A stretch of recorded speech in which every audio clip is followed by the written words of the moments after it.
Welcome back to another week of Instigating with Clarkey and Dre, brought to you by our friends at Coolbet Canada, the Listowel Squash Courts, Listowel Vision Care, and See the Game. I'm Ryan Drury. That's Clarkey. We're going to have a great guest on later on the show, Jeff Fletcher, the Angels beat reporter for SoCal News Group and the author of a brand new book about one Shohei Ohtani, who is creating some waves in his offseason back home in Japan. We will chat with him later in the show, but first, Clarkey and I are going to have a chat here. It's the early part of the NHL season, and you just got back from an interesting locale that has an NHL team. Yeah. Tell us all about that, Clarkey. Las Vegas. I was in the desert, and it was a fabulous time. The weather was awesome. But we arrived last Thursday, only to find out that was the home opener for the Knights.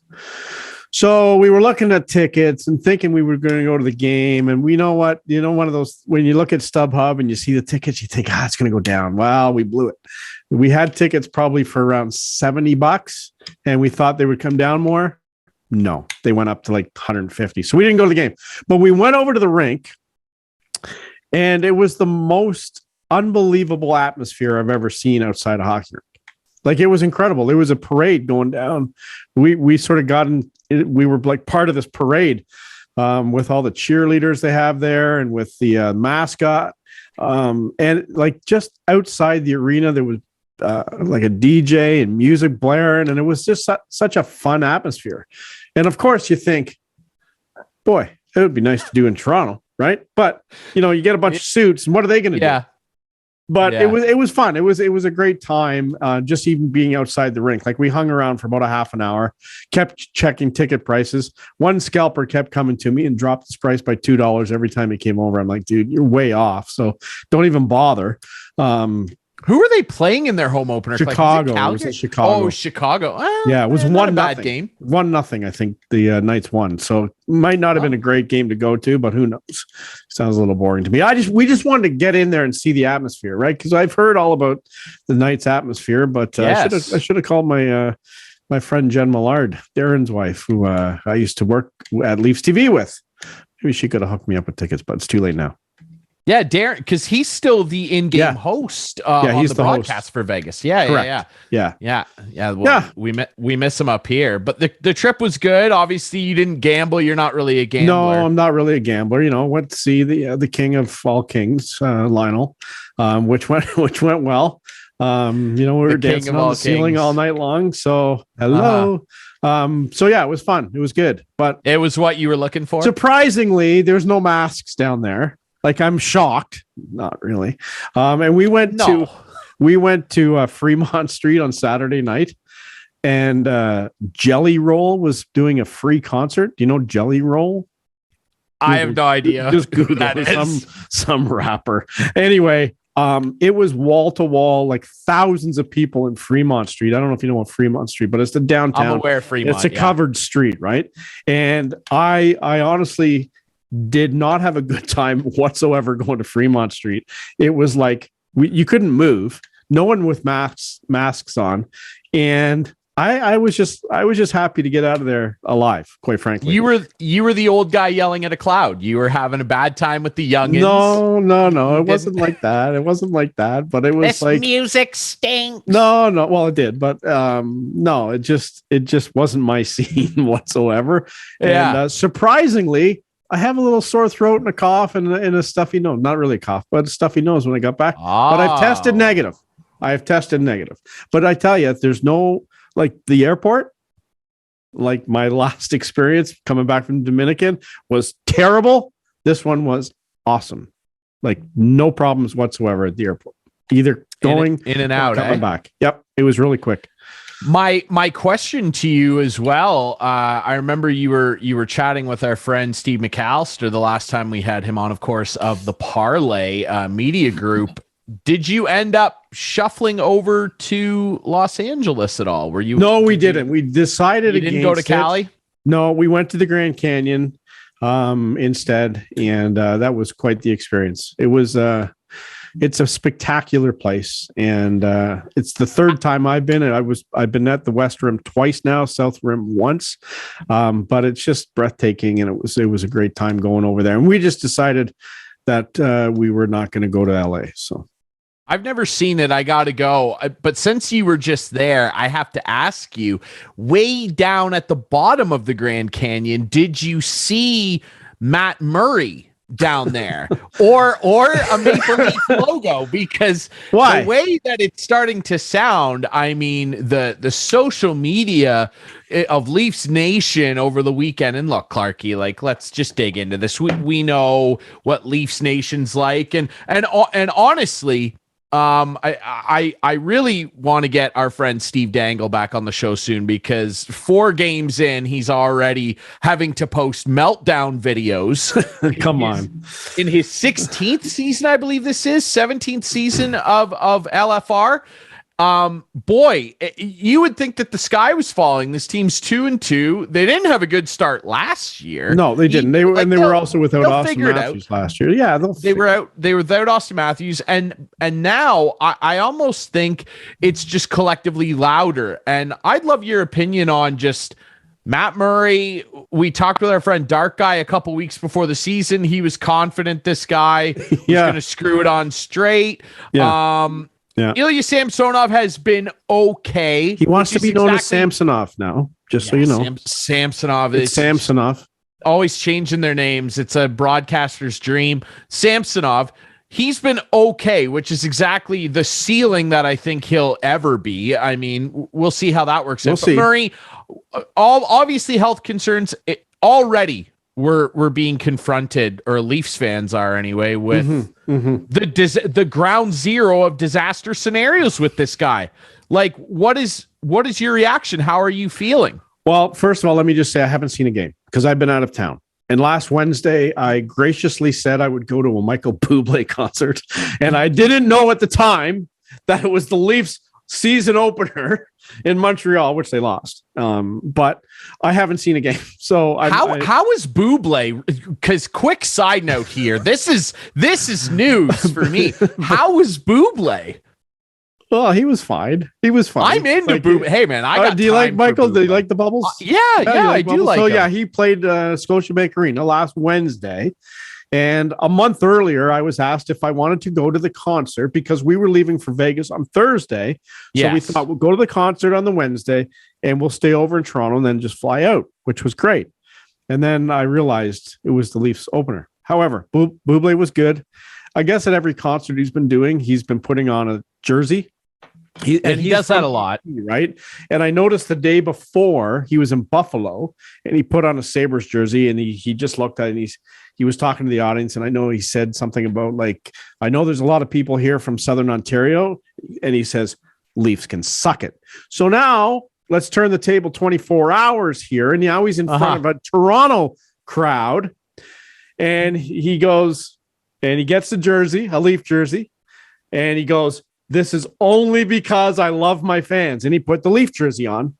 And then he proceeded to pretend he was puking for the next few minutes. So it was quite funny. It was fun. But he sang a song with the Leaf jersey on, and then big Canucks fan. And he goes, what song did he sing?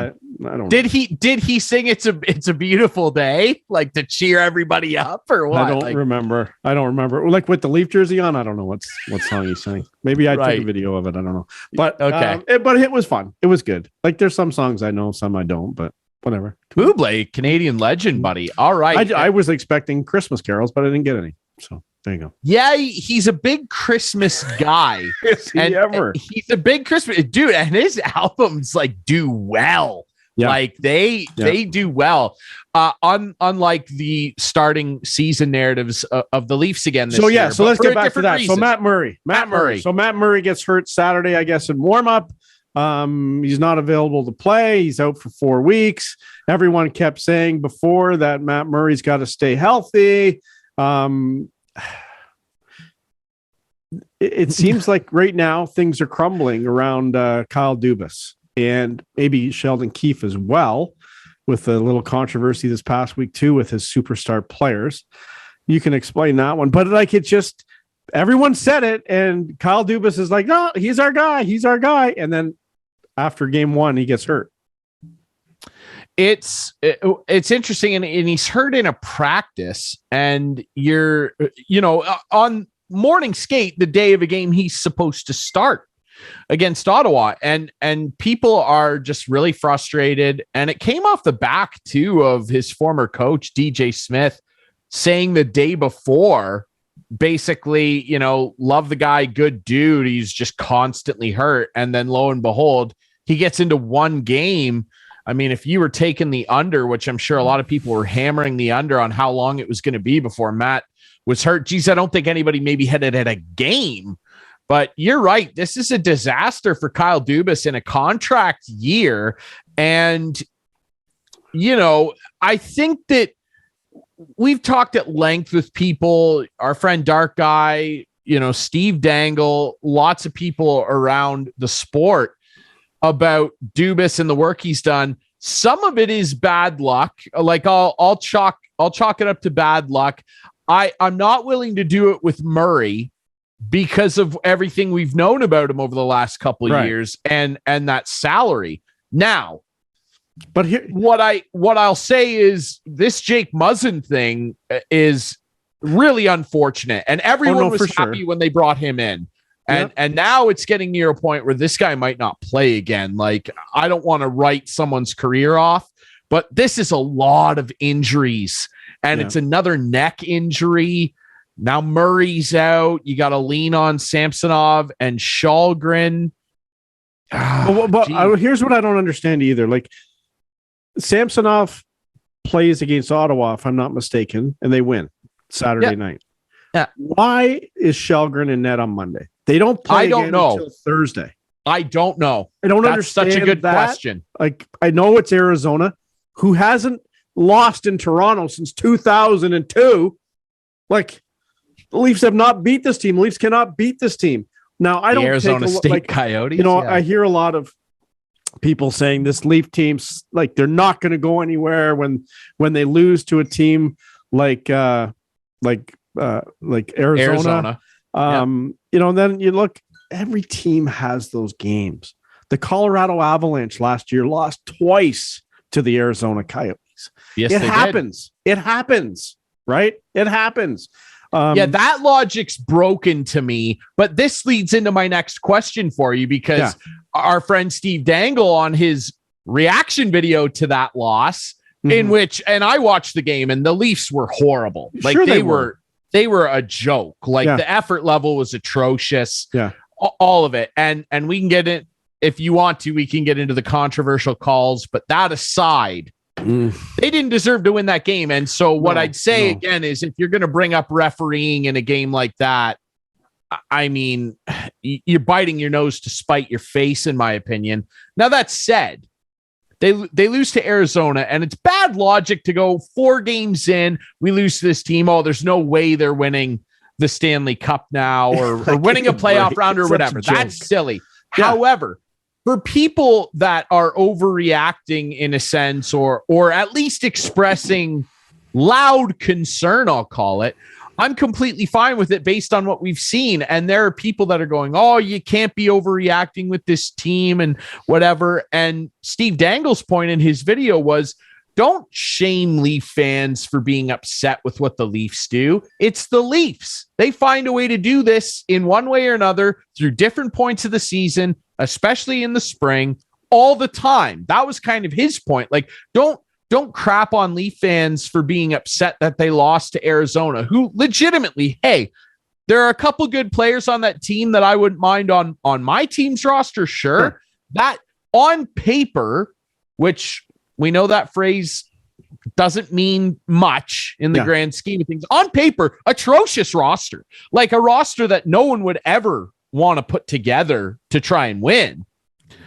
His whole point was, let Nick people Ritchie be upset. Let people freak out. Nick Ritchie. I saw a ton of people tweeting that they cashed in. Leaf fans, this is the spot that a lot of Leaf fans are in, especially Leaf fans that like to gamble some change on sports. And you should do that with our friends at Coolbet. And our friend Jake Bolenmoss, oh my God, I don't know if you saw his Twitter video after the game, but you gotta look it up. This poor guy. So many Leaf fans were betting on Nick Ritchie to score the first goal. And it was cashing like, I think it was like plus 2,300 some books out of that. And people were cashing hundreds on like $10 bets. That's the kind of mind space these people are in. Yeah. Where are you? Because boy, we've been through a long journey of this team, watching it together over the last number of years. Where do you sit right now? You see them lose to Arizona and you think what? You're disappointed that the effort wasn't there. Again, I didn't see the entire game, Ryan, because I was away. I did see the highlights. I saw Justin Hall totally give the puck away in his own end that led directly to a goal. I think they were shorthanded, and he had the puck in the corner, and he tries to flip it, and it's like right to the Coyote player, and boom, back of the net. Halsey's having a tough start. Well, you know what? Everyone start. can see it a mile away. This guy just should not be in the NHL. And I don't know what they can do, but Dubas has got it. He can't sit idle this year, in my mind. Like his future's on the line. He cannot sit idle. Willie's off to a nice start. But what I think when I see that is, okay, it's a one-off. They better get better. I try to keep an even keel throughout the season, right? I try not to get too low until playoff time, or too high when they beat the Colorado Avalanche 8-3, which they did last year. You got to try to just stay even. Yeah, the season for our producer, but he got the yes, he did. He got a big last laugh, a big last laugh. So I try to keep an even keel, but there's a lot of things that are worrying me. Goaltending was worrying me before the season, of course, during the preseason, and as I mentioned during the preseason, this team plays weak ass teams in the preseason. Ottawa twice, Montreal twice, Detroit twice, Buffalo, whoever. They don't have any competition in the preseason. So you watch the preseason games and you go, oh my God, Matt Murray looks great. He's going to be the guy. Now, poor Jack Campbell, he has had a little rough start in Edmonton. He got pulled after 10 minutes in Saturday night against Calgary. That whole team has, yeah. Yeah, so it happens. You just got to get out of it. And do I think they can do it? Yeah, I still do, but they have to make some changes and they have to get better. And I don't know. And I don't understand this. Sheldon Keefe having to go back and, it sounds like he had to apologize to his superstars and all this crap.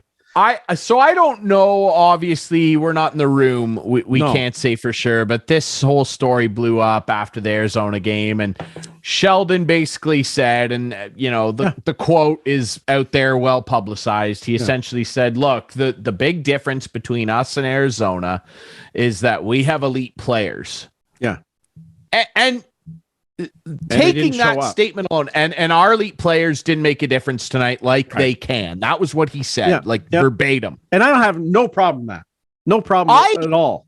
I don't either. Because it's true. I guess maybe I was somewhat surprised that he was willing to put it that bluntly, particularly after a loss to said team lacking elite players. However, if I just look at it's the same thing that I just said basically a few minutes ago. This team is an atrocious roster on paper. Some good pieces there. Jake Chychrun will be gone at some point this year. My money's he ends up in Edmonton. Clayton Keller, good little player, and he's the guy that ran over Jake Muzzin and caused the latest injury. I like him. I mean, I'm struggling to think. I think that goalie's pretty okay. Vejmelka, there's no doubt in my mind they're tanking. This is a major tank going to happen this year. They want to get. They've been tanking for 10. But they want to get the first pick this year more than any year. Yeah. Well, yeah, a lot of teams do. Teams do. Exactly. It's one of those things, right?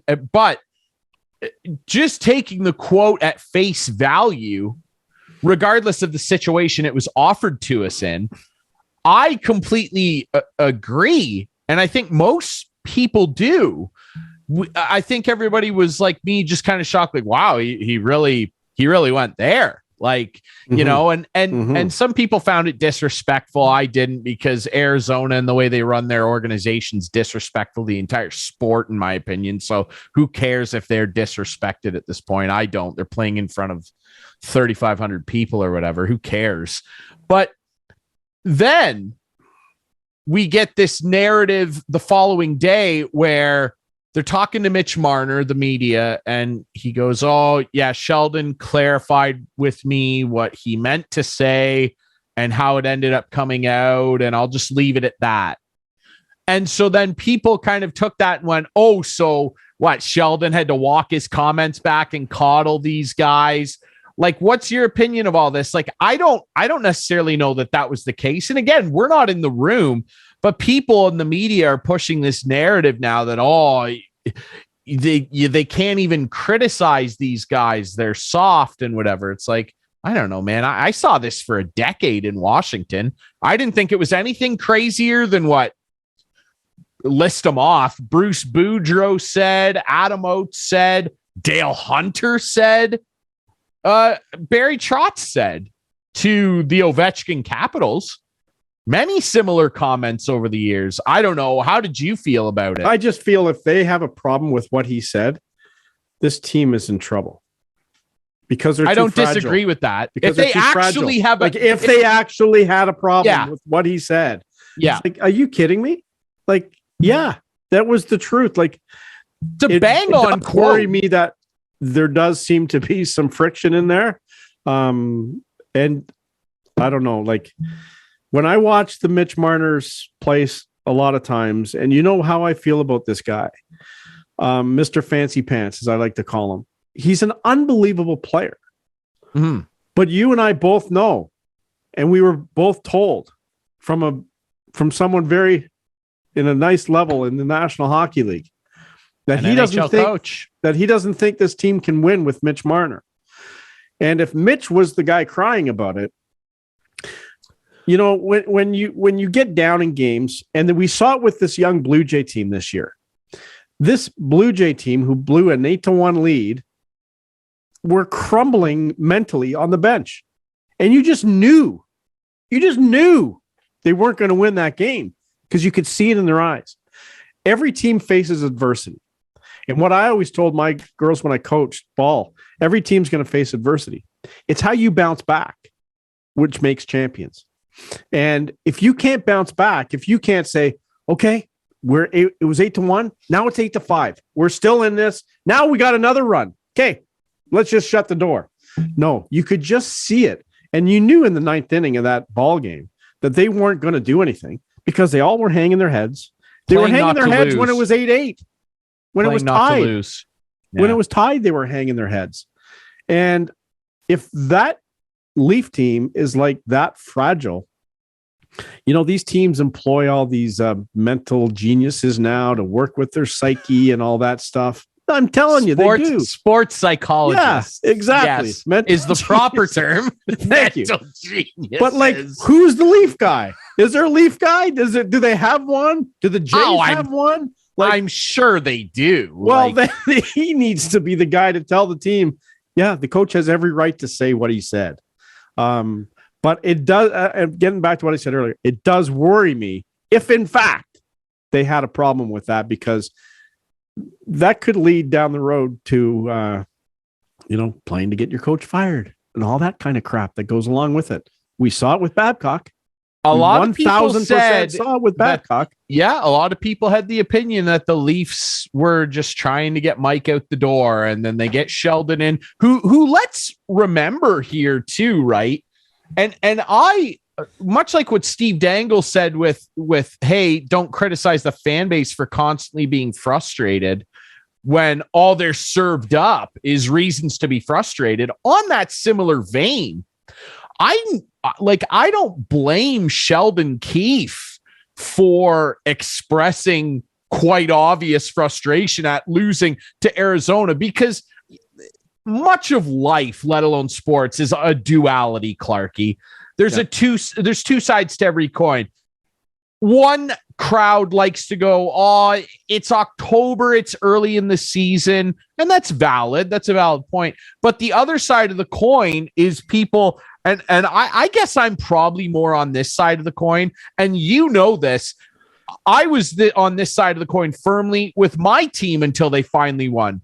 Yeah, in 2016 and 17, when the Caps lost to the Penguins back-to-back, I after 17, like I was like, I sat down with our friend Steve Sabrin, like in tears almost at work, and was like, I'm so passionate. I just I'm a big fan. And like, I remember saying, I for the first time really in my core, I don't know if they can win. I don't think I'll ever see my team win a cup. And he was like, man, don't worry about it. And then they did. But I understand Sheldon Keefe, who, let's remember, was brought in as like a player's coach, a good communicator, had a lot of success at the junior level, won an AHL title with a young team. That was the whole. Well, he didn't coach Sault Ste. Marie though, but didn't he have a connection with Dubas? Yeah, maybe he did actually. Yeah, because I remember years back he was coaching Tier 2 Junior A and won like 4 championships in 5 years with the Pembroke Lumber Kings, one of the most dominant junior runs ever. And he was kind of brought in as more the new age coach, the communicator, has worked a ton with young guys in the Sioux, that whole thing, right? But it's been a few years now. And I understand him Game 4 after the frustration over the last couple of years, particularly the Montreal loss, not this season, like the playoff one in the bubble. I can understand him kind of finally starting to blow a gasket a little bit, because you can say, oh, it's October, but it's like every year it's something, and then they fix it and they're flying high and scoring 6 a game and looking really good defensively for a little bit. And then the spring rolls around and, well, it's the spring. And hope does not spring eternal. So I can understand him being like, listen, we have way better players than that team, and that was unacceptable, which is in essence what he said. Yeah. Yeah. If I'm a player in that room, I'm going, if I'm a leader in there, if I'm John Tavares, who, by the way, got his 900th point the other night. And I'm sure John Tavares is probably saying, yeah, the coach is absolutely right. Well, he better be. Yeah, I agree. I can't see him not. Yeah. So I just, look, I love to rant. I love to get on top of my favorite teams when I feel like they should be doing better. Yeah. And hey, that's outside of our usual complaints of, look, it's costly to be a fan of these teams. It costs a lot to be a fan. I think you should have a right to complain. You have every right to complain. You have every right to vent. You have every right to voice your displeasure. You have every right to buy a ticket to a game. And if I had bought tickets to that game and paid $200, I would have been pissed off too. $200. Well, what, no, are you tickets hanging were actually from the Raptors? Actually, tickets were like $85 a couple hours before game time. There were still tickets available. So cool. That's a message too, right? Yeah, I guess. I'm not super convinced. So what do you think about do you have a problem? And we need to get a media guy on. And there's a guy, Adam something or other. I'll figure out his name. Seaborn, I think. Adam Seaborn. And I'm really curious at what Sportsnet is doing this year with covering up the rink boards and putting their own, what do they call it? This digital ad nonsense. Digital ads, right? So all the rink boards that you would see in person at the rink, which these companies are paying millions of dollars for because they're going to be on TV, now all of a sudden aren't on TV. Because Sportsnet's covering them up with their own ads. And I might say too, I find it hilarious. Sorry, I nearly slept there. I find it hilarious. Yeah. That half the boards for half the game had Rodgers on it. So they're not even selling them. They're just putting up their own freaking company. Like, it blows my mind how this company can't sell that. But I would love to get, like, I would love to find out from teams themselves. I don't think we'll find that out. But even, I can't think of his name, from The Athletic, who we have on. Sean Fitzgerald. Yeah, like he might have some insight on that too. But I'd love to dig into that one day on the show. I think that'd be great. And I guess TNT is doing it as well. And we should do that next week. Yeah, because this digital board thing, my understanding is there's an agreement where for some portions of the game, the in-arena boards are displayed.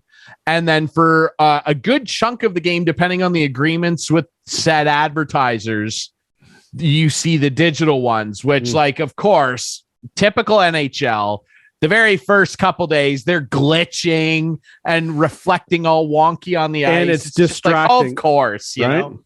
Of course it's distracting. They don't care. It's the NHL. It's just like, give me more money. You got to buy 85 streaming services to watch games. This game's blacked out. That game's blacked out. It's a friggin' disaster. I'm so sick of it. It is. I like some of the time I sit and like was talking about this with a friend the other day, and they were like, hey, did you see this game? And I'm like, well, no, it was blacked out on whatever I pay for. And they're like, oh, well, you know, you got to get this and you got to get that. And it's just like, it almost gets to a point where I'm not even going to games live. And I'm like, I feel like my pocket's getting a little light here. Like, it almost makes me not want to watch. Like, it's such a bummer. Like, I don't know. It's goofy for sure. I don't know what to say about that, but they gotta constantly, they're always announcing these new partnerships and new ideas. I know. We're doing this, and yet everything keeps getting more expensive. It's just like you're bringing in all this extra revenue and stuff that you're telling us about, and you can't like raise the salary cap, which apparently they say is going to go up next or lower year. Ticket prices. Yeah, that's never going to happen. No, I know it's not. It's a joke though. Couple of things before we wrap up this segment. While I was in Vegas, and even though what happens in Vegas stays in Vegas, I can share this story. Okay. I had a tour of my first ever stepping in to an NFL stadium. I went to Allegiant Stadium, and I had a tour, paid for a tour. And wow, what a stadium. It is unbelievable. Not only like the bowl itself, we got right on the field. In the locker room, the Raiderettes have a dressing room that you would die for. Like it's incredible. The Raiderettes dressing room. But we were in the owner's box, all like marble floor, and we weren't allowed to sit down anywhere. And the only white seat was Mark Davis's wig in there. He was not there. His wig wasn't laying around. His wig wasn't there. Nothing was there. But we saw where he sits, and apparently his mom sits at the total opposite end of where he sits. But it was a very cool experience getting right down on the field. I wish I had a football. I wanted to throw a football around, which I thought they should have let us throw a football around. But what a shame that, you know, a majority of the time there aren't Raiders fans in there because they moved them from where. Don't get me started on that. That's to me the worst franchise when it comes to holding cities and fans hostages. Like, how many times have they moved? A lot. Four times?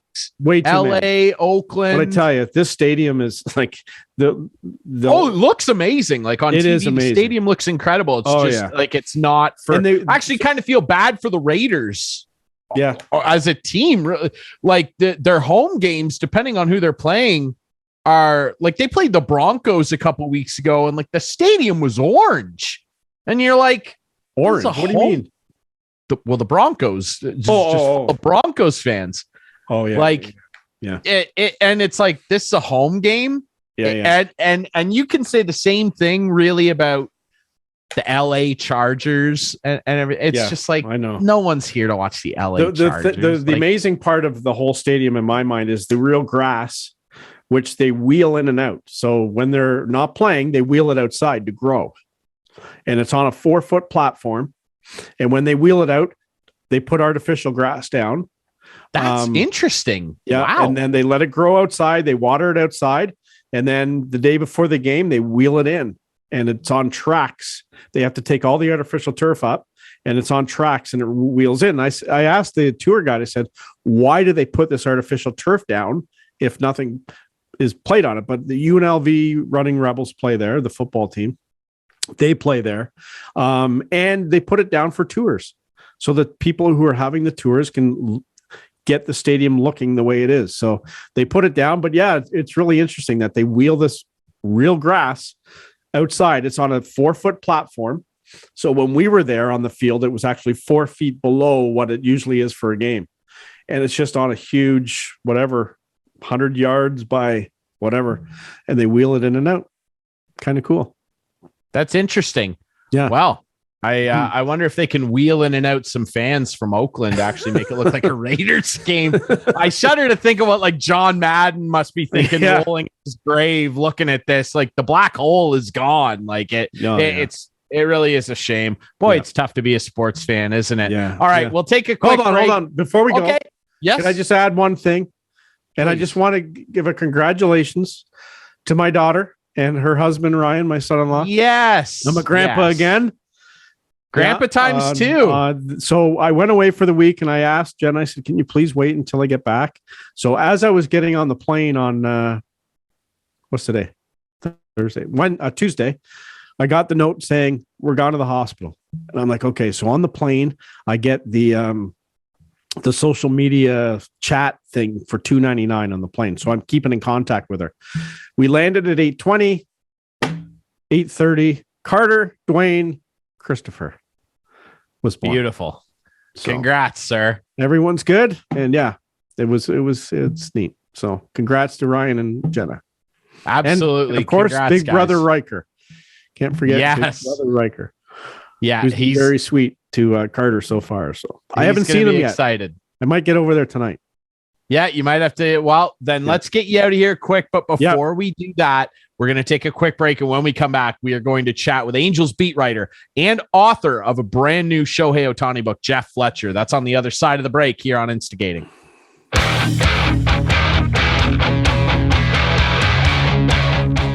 Back to wrap things up here on another week of Instigating with Clarkey and Drury, brought to you as always by Coolbet Canada, our friends at the Listowel Squash Courts, Listowel Vision Care, and See the Game. I'm Ryan Drury, still here with Clarkey, and we're very pleased to be joined by a great special guest. As I mentioned off the top of the show, very excited to talk to this guy, Angels beat writer with SoCal News Group and the author of Sho-Time, the inside story of Shohei Ohtani and the greatest baseball season ever played, released this summer, Jeff Fletcher. Jeff, how are you?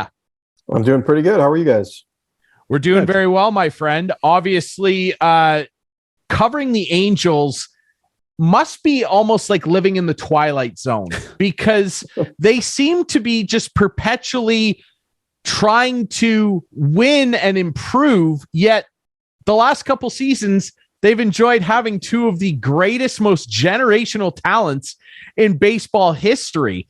What is it like being around this franchise right now that just seems to be in a constant flux of turmoil? Well, I have a kind of a hockey analogy for you guys. The Edmonton Oilers, I'm sure, are kind of hockey's version of the Angels because they've got this phenomenal, amazing player and they just never can really get it done in the playoffs. And obviously the NHL playoffs let a few more teams in, so the Angels don't even get into the playoffs in baseball. But that's what it's like. It's very frustrating for all their fans, and I think even frustrating for baseball in general, people that aren't Angels fans, because they want to see Mike Trout and Shohei Ohtani in the playoffs, and the Angels just have not been able to put the supporting cast around them to get it done. What was your opinion of just how this season went? Because, you've got a great new book out about Shohei Ohtani, who is probably the most exciting player, certainly that I've ever watched. I just can't believe the level this guy is able to go to on both sides of the ball. I think he's a complete anomaly. What was it like covering the team this year? Because he kind of made some waves recently where an interview was transcribed of his back home in Japan where he basically said, I had a negative impression of how this season went. And he expressed that he wasn't very happy. Like, what was it like? What was the mood like around the team this year? Well, I think it was a little bit too much made of what he said in that interview. Basically, he said the Angels had a bad season, and they obviously did. There's no question about it. He didn't say, like, I don't like the manager. I don't like the general manager. I don't believe the team can win. I don't like my teammates. He didn't say anything like that. He just said he had a negative view of the season because they were not as good as they hoped. So I don't think that's really big news. But obviously, if the Angels are going to keep him, they're going to have to show him that they can win because he wants to go someplace where he can win. So that's really what's the challenge in front of them right now. And do you think they can do that? Well, they're up for sale right now. So there's a new owner that's going to come in at some point. The best case scenario is that happens within the next 3 months. The worst case scenario is we're still talking about this a year from now. So if they really can get it done within 3 months, then some new owner or new ownership group is going to have a chance to convince Ohtani that they can win and that they have tons of money to throw at him. I think it's possible. I don't think they're going to be like a World Series team right away, but I certainly think that if they make some good moves in the offseason and some of the guys they already have get better, which is usually the way teams improve is by their own guys getting better. I think they can be a playoff team next year and build from there. So but it's going to be up to the new owner whenever that happens to convince Ohtani to stick around. What's your impression of the management group there? Because they have come under a lot of fire the last couple of years, and I feel like it got a lot louder this year with the season that Ohtani had off, last year's unbelievable season. Then he kind of does it again. Trout's still there, had some injury problems, sure. But I feel like the criticism of the management group, the scouting department, the drafting, all of it really got loud this year.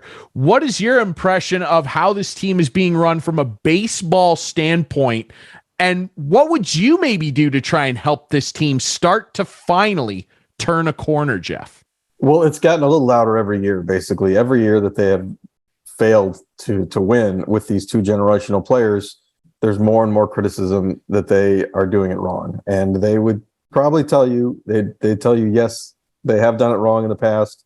And the problem is it's all different people. Like, Billy Epler took over in 2016, and then he got fired. And then Perry Minasian took over in 2020. And he's had 2 years now that have not been very good. So, they're trying all different things. But the main root problem of all this is that their farm system really deteriorated.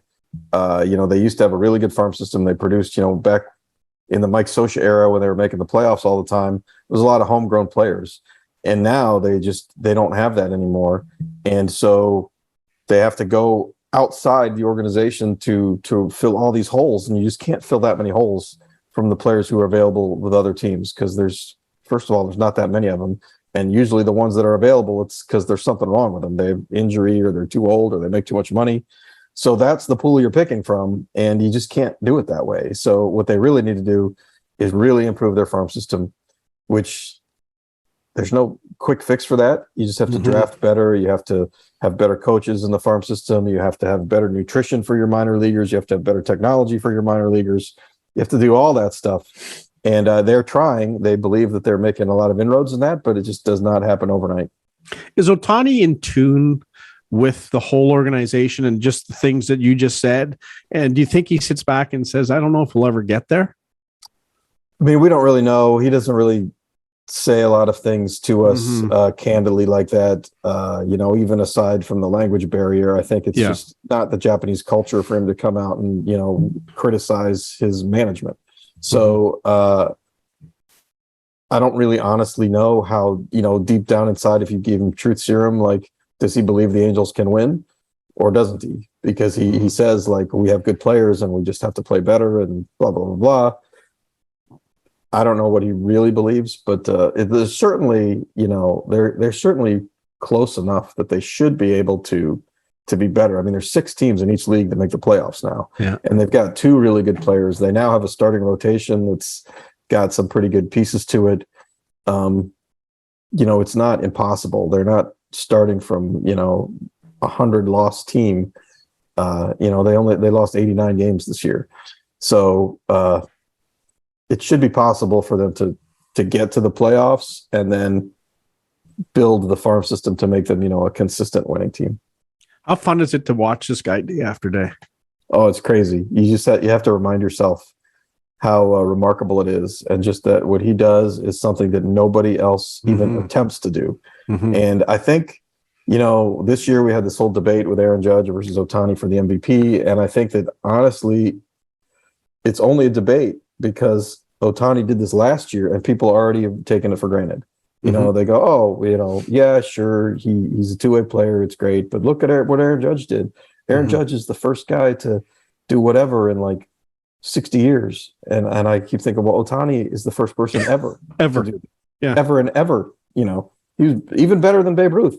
So, but people just, Ohtani just did it last year. And I'm saying, well, until somebody else does it, you can't, it doesn't dilute what Ohtani does if he's still the only one doing it. So it's still pretty incredible. And the fact that he was even really better, despite the title of my book, which was written before this season, I think that maybe 2022 is now the greatest baseball season ever played. But it was just incredible that he was able to do what he did and now do it 2 years in a row. Mm-hmm.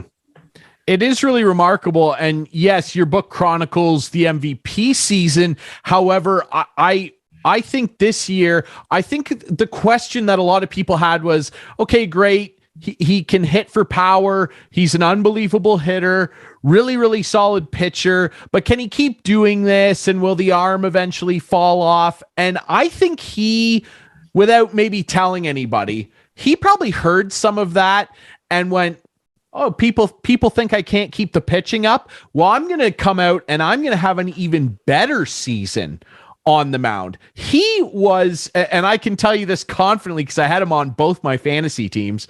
He was absolutely sickening this year on the mound. It was ridiculous what he was doing. And I wonder how much you've been able to kind of interact with him and his interpreter, obviously, and talk about his philosophy around pitching, because hitting is hitting. There are good hitters, there are bad hitters. There's many different approaches, but the science of pitching has always been, my main draw to the sport.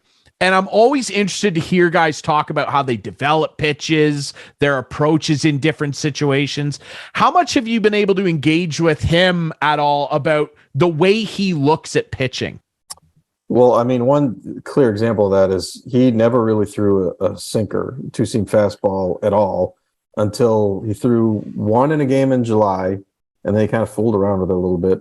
And then by August, it was this new dominant pitch that he had. So he has a 100-mile-an-hour sinker now to go with a 100-mile-an-hour four-seamer, to go with a slider that he improved a lot. These are like all brand new things that he's got. The cutter that he started throwing last year on May, that was a brand new thing.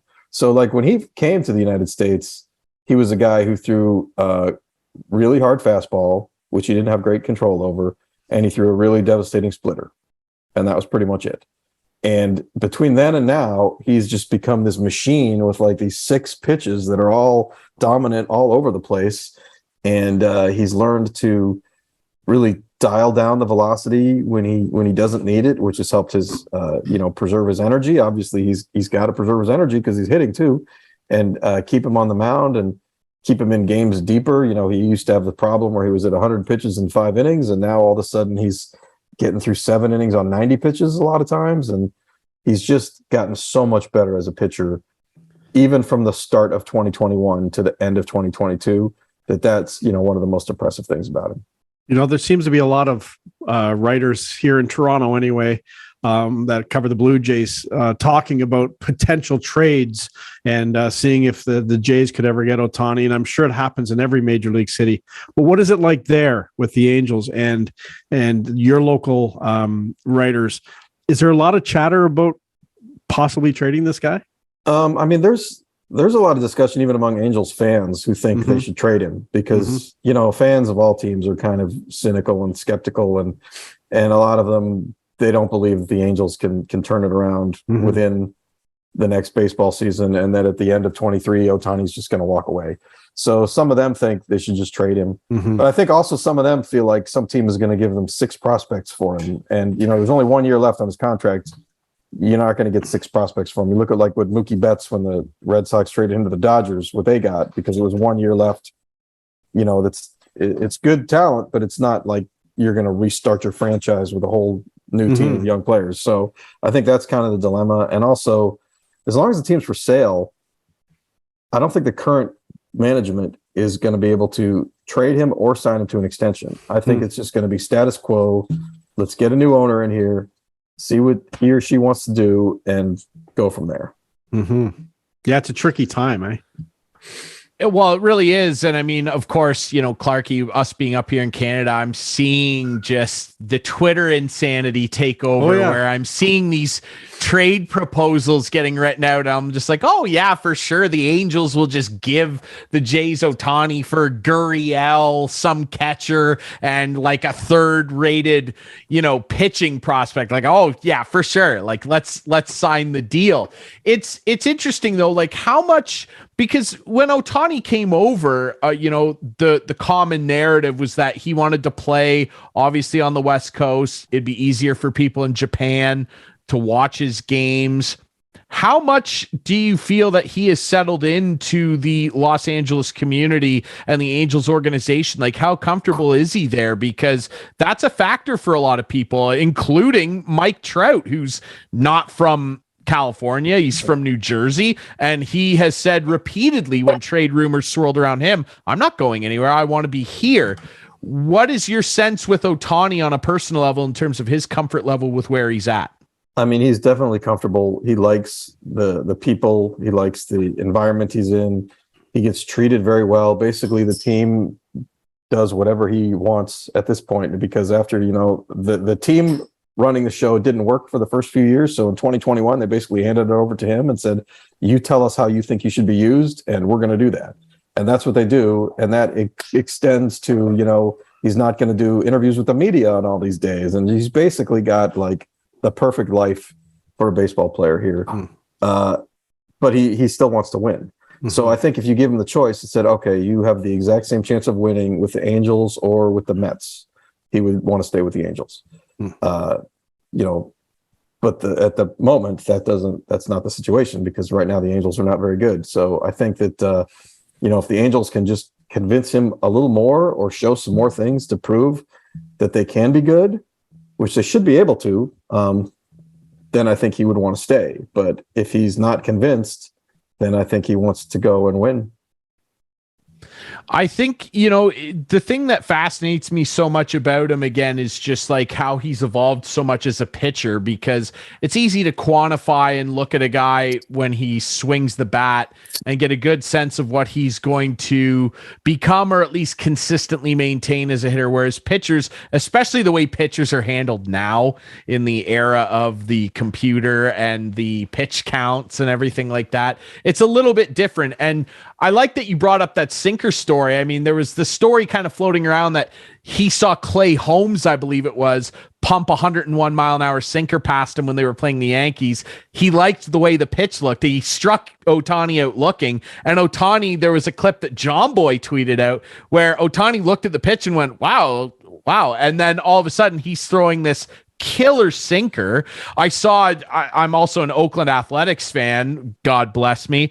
I saw him buckle Ramon Laureano this year. He's a pretty good hitter. He buckled him with a curveball out of nowhere. That was obscene. It's incredible watching all the pitching ninja clips and all that. The guy is just so fun for baseball, and I really hope that he can be a playoff winner alongside Mike Trout, of course. Let's talk a bit about your book, though, Sho-Time, and just tell us a little bit about what inspired you, first of all, to write the book, and maybe some funny anecdotes or some things that was, maybe revealed to you about Shohei and his life that people maybe aren't familiar with.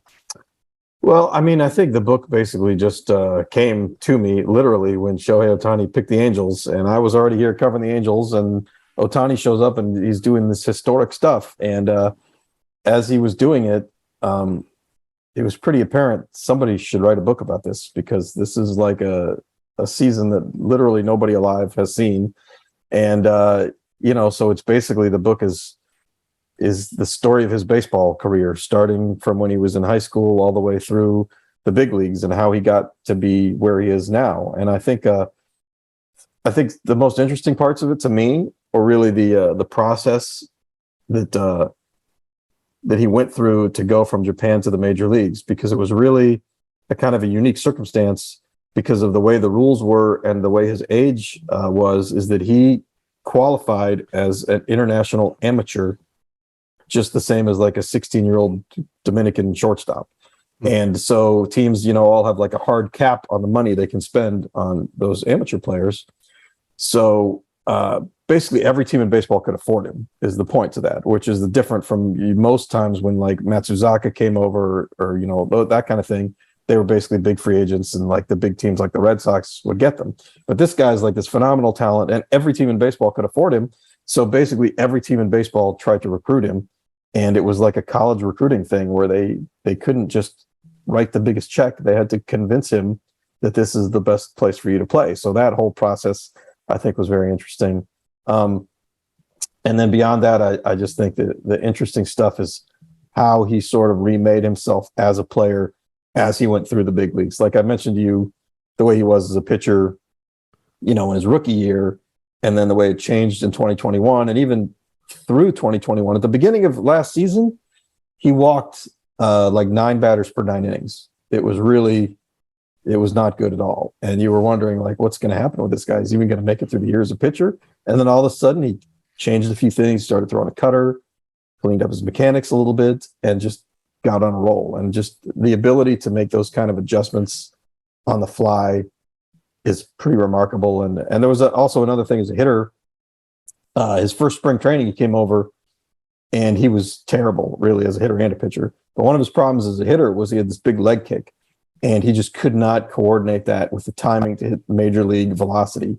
So basically, about 2 days before opening day, the hitting coach says, I don't think you need the leg kick. And he just stopped on a dime doing the leg kick. And then all of a sudden he was a good hitter. And I talked to some other hitters that say, like, if I move my hands a quarter of an inch, it takes me like 3 weeks to get used to it. And he changed this like major part of his swing just like in one day. And all of a sudden it was like, oh, this is cool, I can do this. And boom, there he went. So all this stuff just goes to show what like a phenomenal athlete he is. The other thing I find amazing is he obviously single-handedly, we have the new Ohtani rule in Major League Baseball where when he's pitching, if he gets pulled out, he can still be the DH. That seemed to come out of nowhere to me. Was that in the works for a while? Were they, canvassing Major League Baseball to make that rule change? I was really surprised they did that because, obviously the Angels would have loved it because it helps them. Yeah. But I was thinking, why is Major League Baseball going to make a rule that basically only helps one team? Yeah. That nobody else can get any benefit from. But they did it simply because to Major League Baseball, the more Ohtani is better for baseball in general. Mm-hmm. So, to take that to its next extension, maybe the next rule they're going to make is the Angels get in the playoffs. Maybe that's what they have to do. That's what they're going to have to do next. But basically that was the rule that they made only to increase Ohtani's visibility. And, it was a surprise to me that they did it, but I think that shows, the power he's got. Yeah. Absolutely. He's the most marketable baseball player, in my opinion, playing in the league right now. And people out there, if you're not watching this guy, certainly every time he takes the mound, but even just every time he's at the plate, you're doing yourself a disservice. You're missing out. The book is called Sho-Time, the inside story of Shohei Ohtani and the greatest baseball season ever played. It is available everywhere books are sold. Get yourself a copy of it. I have one on the way. I can't wait to read it, Jeff. Is there an audio book too? Is there an audio book? Yes, there is. Okay, there is good. an audio book. Amazing. Okay, good. It's also in I can't Japanese, read, but I'd rather listen. There's a Japanese version too. I was wondering that you can get, and that's actually selling like crazy over there. Sure. So anybody who's listening who has friends or family that are Japanese and want to get that version too, that's available. Beautiful. Also. Nice. Incredible. He is Jeff Fletcher, Angels beat writer with SoCal News Group. Man, we really appreciate you doing this. Best of luck with the book. I can't wait to read it. Thanks so much for doing this, Jeff. All right. Thanks for having me. All right, you can watch this show every Friday night at 8, Sunday night at 9. This Sunday will be on at 11 because, of course, the municipal election is coming up on Monday. So make note of that. You can follow us on social media at Instigating Pod. We appreciate all our great sponsors and our great guest this week, Jeff Fletcher. I'm Ryan Drury. That's Clarkey. We'll be back next week with more Instigating with Clarkey and Drury.